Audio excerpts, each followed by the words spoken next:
सदस्य प्रिया सरोज जी।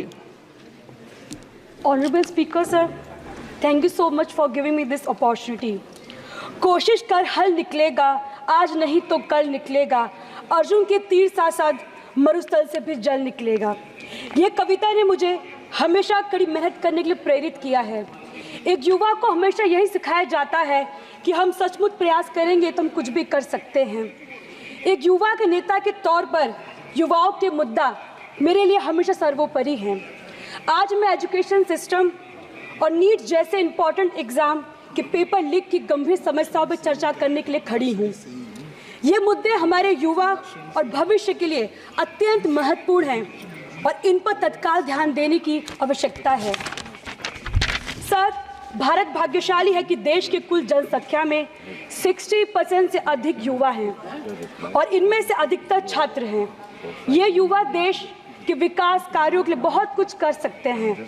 हालांकि education sector को हमेशा इनसफिशिएंट बजट का सामना करना पड़ता है।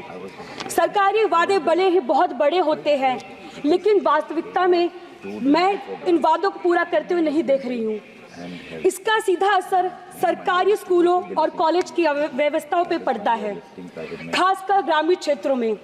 सरकारी स्कूल में शिक्षा की भारी कमी है। भर्ती प्रक्रिया में ट्रांसपेरेंसी कमी के कारण शिक्षा नहीं मिल पा रही है लोगों को। इससे छात्र को क्वालिटी एजुकेशन पे असर पड़ रहा है। सर, किसी भी परीक्षा के पेपर लीक से लाखों छात्रों की मेहनत पर बेकार हो जाती है।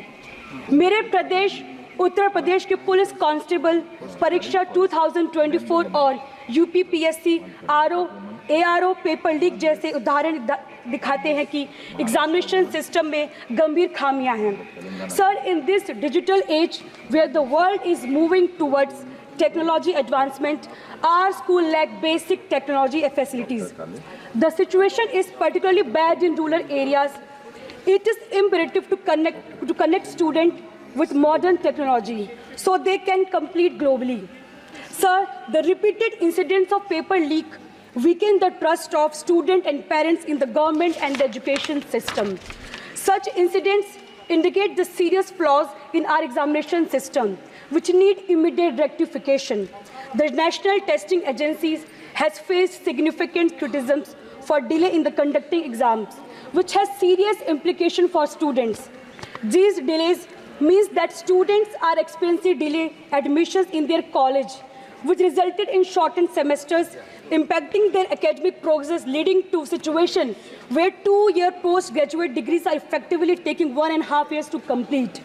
This burden disproportionately affects the students from economically and socially weaker background, who face additional challenges due to extended timelines and financial pressures associated with delayed admissions. The NTA's inability to conduct exam in a timely manner is not just administrative failure, it is real consequences for the educational trajectories millions of students across the country. Sir, हमें उचित training, routine inspections और modern technology को अपनाने की आवश्यकता है। Paper leak में शामिल लोगों को सख्त सजा देने की ज़रूरत है ताकि ऐसी घटनाएं वापस ना हो। हमारे छात्रों को फॉरेन कंट्री में बेहतर अवसर मिल रहे हैं। हमें अपनी शिक्षा संस्थानों को वर्ल्ड क्लास बनाना होगा ताकि हमारे युवा बाहर ना जाए और यही बेहतरीन सुविधाओं का लाभ उठाएं। अंत में मैं सरकार से आग्रह करती हूँ कि एजुकेशन सिस्टम और एग्ज़ाम के कंडक्ट में सुधार के ठोस से ठोस कदम उठाए जाए, जिससे हमारे स्टूडेंट्स का भविष्य सुरक्षित होगा और देश की प्रगति सुनिश्चित होगी। ये भाजपा सरकार कहती है कि सबका साथ सबका विकास, लेकिन इन्होंने तो केवल अपना विकास किया है। देश की जनता जाग चुकी है।